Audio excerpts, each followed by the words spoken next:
John Flaherty is the president of the Delaware Coalition for Open Government, and he joins us on State of Play. John, thanks for being here. Oh, thank you for having me, Mark. So a study on corruptibility of the state seems like just the document you would need to push for more openness, more transparency, and I guess couldn't really come at a better time considering the Taigani scandal. That's a good point. First, I think we should at least acknowledge what has transpired in the positive sense. We've had a bill passed by Senator Karen Peterson, signed by now Governor Markell, making the Delaware General Assembly a public body, which is a huge step forward. Governor Markell has also issued executive orders making FOIA requests a lot more easier, also limiting the cost of copying from executive agencies to 10 cents a copy. But there's a lot more that Delaware can do. I think in the interest of disclosure, we need to have full disclosure of gifts. Right now, there's an artificial hurdle. I think it's $250 a day before public officials disclose the gifts that they received. We need to have full disclosure from lobbyists. Right now, lobbyists only disclose I think above $50 per day. There's no reason why we shouldn't have it at zero. And campaign contributions, that should be full disclosure, not only of the campaign contributions, but the public should be able to follow and track who's contributing those campaigns directly on the internet, rather than having to wait 6 or 8 months before the paper reports come in. So I think those articles, I think if they were accomplished, I think Delaware would be much improved in the interest of transparency and anti-corruption here in the state of Delaware. How much of an impact do you think those gifts, whether they're more than $50 or less, how much of an influence do you think they have on a lawmaker? Most of these elected officials are working other jobs. Does a $50 gift weigh that heavily for them? That's a good point. But let me give you an example. The recent corruption trial of Taigani and the conduct of then Governor Minner, I think, really points out the public has a right to know. We didn't know that she was taking a trip to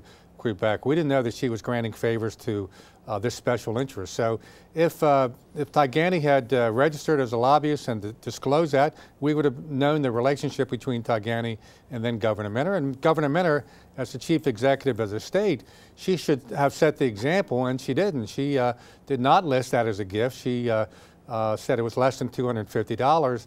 And it was only because of some legal filings that Taigani made that we found out about that trip and that kind of relationship. So you're never quite sure of what's happening, but if everybody discloses everything, then I think the confidence that the public has in government will be on the rise rather than be on the decrease.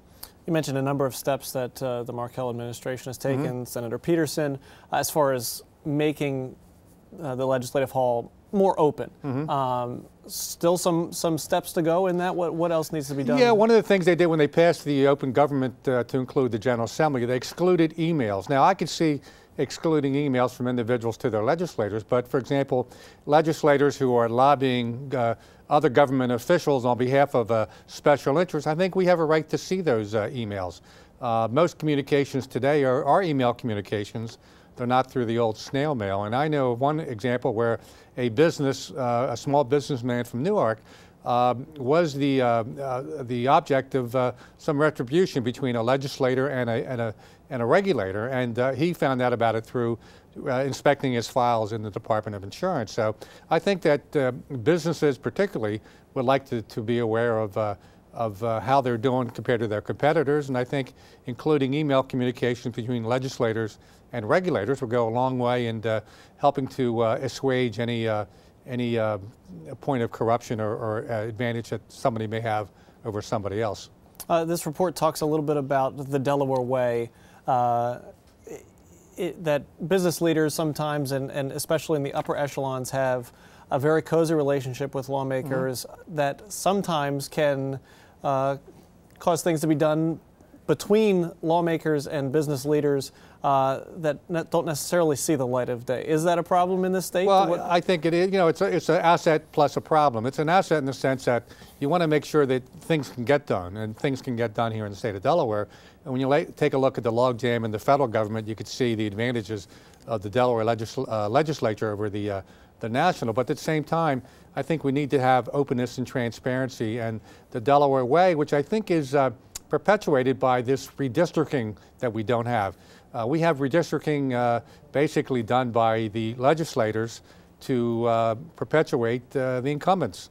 And I think we need to have an independent redistricting commission that would allow the public to be more included in the redistricting process. And I think the result of that would have more competitive elections. Right now, most of the elections are, the general elections are held without candidates for the legislature.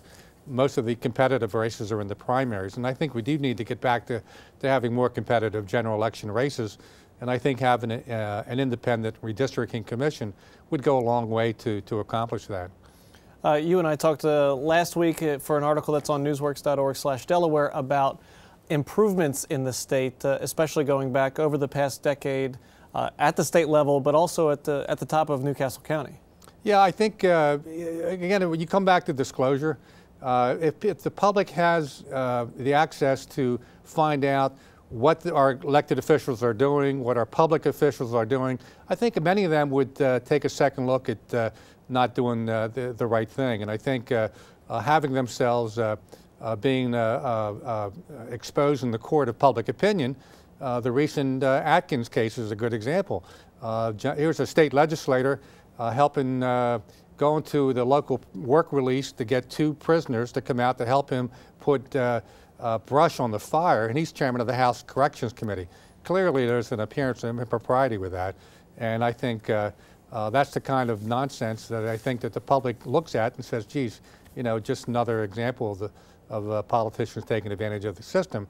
And I think we need to deal with that. And the legislature has an ethics commission inside, not outside the state legislature, and I think that they should hold hearings on that case. What are some of the other big areas for improvement? We've talked about lobbying reform, more openness. The University of Delaware coming under FOIA, is that something that needs to get done? Well, not necessarily Delaware coming under FOIA, but certainly having a public hearing where we can discuss the pros and cons of the University of Delaware coming under becoming a public body. The university receives over $100 million a year, and whether it should or should not be a public body should be the subject of public hearings. I talked to the chairman of the committee where that bill is now ensconced, and it's been 23 legislative days since that bill was introduced, and there should be a hearing. And I'm hoping that the chairman of that committee, Pete Schwarzkopf, will take that bill out of his desk drawer and hold a public hearing on it so that we can weigh the pros and cons, and then I think we can make a determination from that. So I think that would be a good step forward. Okay, John Flaherty, president of the Delaware Coalition for Open Government, thanks so much for joining us on State of Play this week.